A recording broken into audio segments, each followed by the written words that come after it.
이렇게 메일에서 돈을 10억, 20억을 날려먹었으니 이 인간의 뇌는 일반인하고 분명히 다를 거야. 그러니까 저렇게 돈 몇십억을 해먹을 수 있지. 다시 한번 얘기해주면 주식 중독자는 없고요. 친구가 뭐 좋다 그러길래 그냥 한번 해봤는데 안 돼요. 그 친구는 돈 벌고 일주일 뒤에 투자한 저는 망했어요. 내 눈앞에 우상향 화살표가 나왔으니까 질렀어. 그거는 소위 말해서 충동적이라고 얘기하는 거거든요. 그렇게 하다가 많이들 실패해서 오죠. 나는 재수가 없는 사람, 내 손은 뭐 마이너스의 손, 뭐 이러고들 생각하고서 그냥 계속 질러보는 거예요. 우리는 주식을 하다가 망한 사람들한테 낙인을 찍는단 말이죠. 그래서 그 낙인은 넌 뇌가 변했으니까 치료를 받아야 돼, 막 이렇게 해야 되는데 그게 아니라. 안녕하십니까. 중앙대학교 병원 정신건강의학과 교수 한덕현입니다. 중독이라는 단어 자체는 부정적인 의미를 이미 담고 있는 거거든요. 뭐 물질을 섭취한다거나 그 행위를 하고 난 다음에 부정적인 결과가 초래가 되는 그 과정들을 다 그냥 통틀어서 중독이라고 하는데, 주식 중독이라고 하는 사람들은 주식으로 인해서 부정적인 결과를 초래하는 것을 많이 목격하거나 아니면 자신이 그런 부정적인 결과를 많이 당했기 때문에 주식 중독이라고 얘기를 하겠죠. 근데 반면에 우리가 알고 있는 뭐 미국이든 한국이든 정말 많은 부자라고 하는 사람들, 사회적인 존경을 받는 사람들은 주식으로 부자가 됐거든요. 그럼 그분들은 주식으로 좋은 결과가 나와서 존경받는 사람이 됐고, 어떤 사람은 주식으로 나쁜 결과가 나왔으니까 그들은 주식 중독자로 표현하는 그런 질환은 예상이 없습니다. 그래서 주식 중독이라는 말은 사실 의학적인 면에서는 상당히 좀 사용되지 않는, 오히려 사회적인 용어로 결과까지 다 포함한 그런 용어로 생각이 됩니다.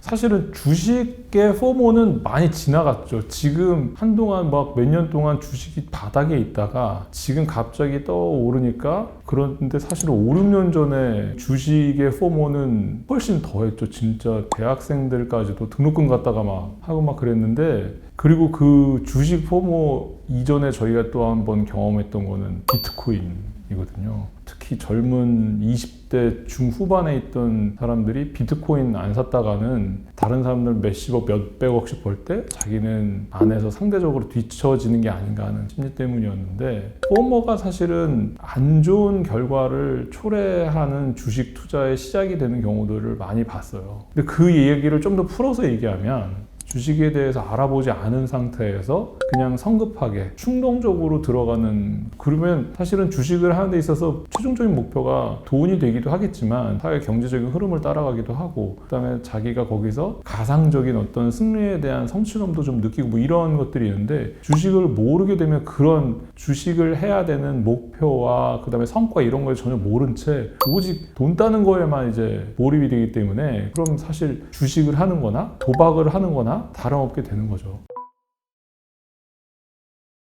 도박 중독과 주식 중독이 어떻게 다르냐, 또 도박 중독과 게임 중독과 주식 중독이 어떻게 다르냐, 그거는 이제 뇌의 기전하고도 좀 관련이 있습니다. 예를 들면 보상 기전, 반복성, 창조적인 능력, 자기의 일상생활에 유지를 할 수 있는 충동 조절, 뭐 이러한 여러 가지 뇌의 기능을 따져봐서 그런 것들과 관련이 있고, 그런 것들이 안 될 때 그거를 병적으로 명명을 하는 거, 그거와 전혀 관련이 없는데 그냥 많이 하고 그걸로 해서 안 좋은 결과가 나왔다 해서 어떻게 보면 사회적인 보복이죠. 너 이 주식이라는 행위는 나한테 나쁜 결과를 일으켰으니 너는 불명예를 한번 먹어봐라, 이렇게 이제 씌워버리는 거니까. 도박 같은 경우는 구분이 안 됩니다. 그러니까 특히 도박하는 키오스크가 이제는 이 디지털이 너무 많이 발전이 돼서 재밌는 게임의 일부인지 도박인지 구분이 안 돼요. 똑같은 키오스크, 똑같은 디지털 어떤 UI, UX를 경험한다 하더라도 그 결과가 달라지는 이유는 지나친 반복성, 그리고 결국은 목표가 돈을 딴다는 수익, 돈이라는 것 하나, 그런 것 것들로 반복이 되는 게 이제 사실은 도박이거든요.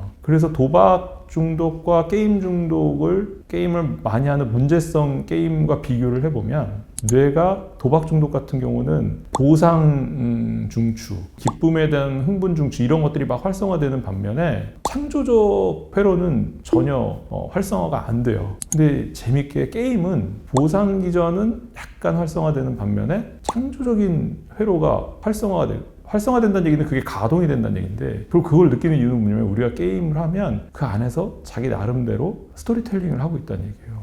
그래서 우리가 게임을 할 때 항상 인트로를 그냥 건너뛰기로 해서 넘어가 버리지만, 게임을 할 때 그 게임 제작자들이 그 인트로에 대한 서사를 굉장히 장황하게 영화처럼 만드는 이유는 그 게임을 하면서 당신들이 이런 스토리텔링을 즐겨라 이렇게 얘기를 하는 거거든요. 자, 그런 거랑 비교를 해보면 주식을 과도하게 문제적으로 하는 사람들한테 있어서 이분들이 주식을 하면서도 내가 이 주식을 해서 그 다음 단계로 뭘로 가고, 이 주식이 지금 사회적인 어떤 면을 표방하고 있고, 이 주식은 사회적인 면에 있어서 얼마 뒤에 오르고, 이런 소위 말해서 작전을 구사하면서 이제 이걸 하고 있다면 저는 그거는 도박적인 요소보다는 오히려 게임적인 요소에 가깝지 않을까. 주식은 도박하고는 다른 어떤 인간의 창조적인 어떤 스토리텔링에 관련된 역할을 할 수 있지 않을까, 그런 생각이 듭니다. 나쁜 불명예, 중독이라는 말을 뒤집어 쓰려면 자기 일상생활이 파괴가 돼야 돼요. 자기의 직업생활이라든지 가정생활이라든지 대인관계라든지 자기가 하던 생활의 루틴이라든지 이런 것들이 깨져 있다 라고 하면 중독이라는 말의 불명예를 뒤집어 써야죠. 내가 그 행위를 할 때 계획성 있게 했는가? 계획성 있게 했는가는 내가 미리 계획을 세우고 그 행동을 했는가? 아니면 아무런 계획 없이 그냥 눈에 보이니까 내 눈앞에 우상향 화살표가 나왔으니까 질렀어. 그거는 소위 말해서 충동적이라고 얘기하는 거거든요. 그래서 그 두 요소가 중독적인 거냐, 계획에 의한 거냐, 그거의 차이를 두게 하는 중요한 단어예요. 무계획적이고 충동적이고 이성보다는 쾌락에 좀 예민한 사람들이 있어요. 그리고 좀 사회적인 용어로 말씀을 드리면 열등의식 강한 사람들도 충동적인 어떤 한 방으로 보상받으려고 하는 그런 마음들이 많이 있어요. 그 비트코인도 많고 주식도 많고 한데, 제가 이 이야기를 어떻게 알았겠어요. 그분들하고 얘기를 해보고 그분들 검사를 해보고 그러면 제가 이렇게 계획해서 이렇게 해서 이렇게 했는데 뭐 갑자기 전쟁이 터지는 바람에 이게 폭락을 해서 저는 망했어요. 이런 사람은 없어요. 아, 이렇게 투자했는데 안 됐어요? 저는 안 되는 사람인가 봐요. 친구가 뭐 좋다 그러길래 그냥 한번 해봤는데 안 돼요. 그 친구는 돈 벌고 일주일 뒤에 투자한 저는 망했어요. 어떤 자기의 계획성이나 자기의 규칙성이나 어떤 자기 생각에 근거 없이 그냥 귀가 얇아서 아니면 그냥 눈에 보이는 대로 그렇게 하다가 많이들 실패해서 오죠. 다시 한번 얘기해주면 주식 중독자는 없고요. 주식으로 인해서 나쁜 결과를 만난 사람들의 뇌와 일반인들의 뇌는 차이가 있을 거예요. 예를 들면 충동조절 중추가 많이 망가져 있을 거고, 그 다음에 계획 세우고 그 계획을 지킬 수 있는 그 계획성과 관련 있는 뇌 부위도 많이 망가져 있을 거고, 그리고 자기의 어떤 감정적인 열등의식이라든지 열등감을 극복하는 것들을 생각이 아니라 감정적으로만 이렇게 극복을 하려니까 자꾸 감정적으로 폭발할 수 있는 뇌의 중추, 그런 부분들이 일반 사람들하고 좀 다르겠죠. 제가 게임 중독 그 얘기하는 거랑 똑같은 질문들이 딱 이루어지거든요. 왜냐면 다 그럴듯해. 게임을 밥도 안 먹고 계속 하게 되면 게임 뇌를 만들어서 짐승 뇌가 돼서 그 뇌의 일부분이 녹아서 쟤는 사회로 복귀 못하고, 그래서 일반인 뇌와 게임을 많이 한 사람의 뇌는 분명히 다를 거야 라고 해서 꼭 게임 중독 진단 기준을 만들어야 돼. 여기까지 가게 된 거거든요. 우리가 술을 하루에 소주 3병씩 20년 동안 정말 열심히 먹어줘야 뇌가 좀 변합니다. 이게 베렌네케 콜사코프 증후군이라 해서 기억력 떨어지고 치매 질환 그런데 소주 3병을 매일 한 20년 동안 먹어줘야 이렇게 변하는데, 게임 모니터 좀 스마트폰 좀 한 1, 2년 봤다고 뇌가 변하겠습니까? 주식도 우리가 이거 아무리 맨날 하더라도 주말에는 안 하잖아요. 주식은 연휴 때는 안 하잖아요. 네, 그래서 3년이고 2년 동안 매일 할 수도 없어요. 그런데 이렇게 매일 해서 돈을 10억, 20억을 날려먹었으니 이 인간의 뇌는 일반인하고 분명히 다를 거야. 그러니까 저렇게 돈 몇십억을 해먹을 수 있지. 이렇게 생각을 하는, 당연히 이제 해서 우리는 주식을 하다가 망한 사람들한테 낙인을 찍는단 말이죠. 그래서 그 낙인은 넌 뇌가 변했으니까 치료를 받아야 돼 막 이렇게 해야 되는데 그게 아니라 그 전 상태를 보자고. 이 사람의 그런 주식 투자를 하고 망하기 전에 이 사람이 과연 일상생활을 잘했는가, 이 사람이 그러면 사회적으로도 아주 건전하고 계획적이고 충동 조절이 잘 되던 사람이었는가, 이런 것들을 보면 많은 퍼센테이지가 이 사람 좀 불안해, 뭔가 한 방을 노리는 사람이야, 뭔가 계획성이 너무 없어서 힘들고, 이렇게 이제 생각하는 사람들이 우리가 예상하는 나쁜 결과들을 가지고 오죠. 자기를 좀 알게 하는 검사, 치료부터 먼저 들어가요. 이 사람들은 자기가 충동적인 건지 귀가 얇은 건지 뭐 내가 계획성이 있는지 없는지도 모르거든요. 나오는 결과만을 보고 나는 재수가 없는 사람, 내 손은 뭐 마이너스의 손, 뭐 이러고들 생각하고서 그냥 계속 질러보는 거예요. 10번 찍어 안 넘어간 나무가 있다라고 얘기를 해요. 그렇게 도끼질을 해대면 10번 아니라 100번, 1000번 해도 안 되는데 이분들은 10번 도끼질을 하면 나무가 쓰러질 줄 알고 있거든요. 근데 절대 그렇지 않아요. 주식은 계획성만 가지고 안 되고요. 알고 공부하고 계획성 있게 가야 돼요. 진짜 계획은 세워 막 공부하고 12시간에 근데 내일 일은 못하고 막 회사에서도 막 이거 하고 있어요. 그러면 그거는 이제 문제가 있는 거죠. 그렇죠. 그분이 만약에 주식 투자가 컨설턴트로 직업을 바꿔, 뭐 그 사람은 최고죠. 자기 직업에 충실한 거니까. 근데 이 사람이 일반 회사원인데 그러고 앉아 있으면 그건 안 되는 거죠. 그럼 나쁜 놈이죠.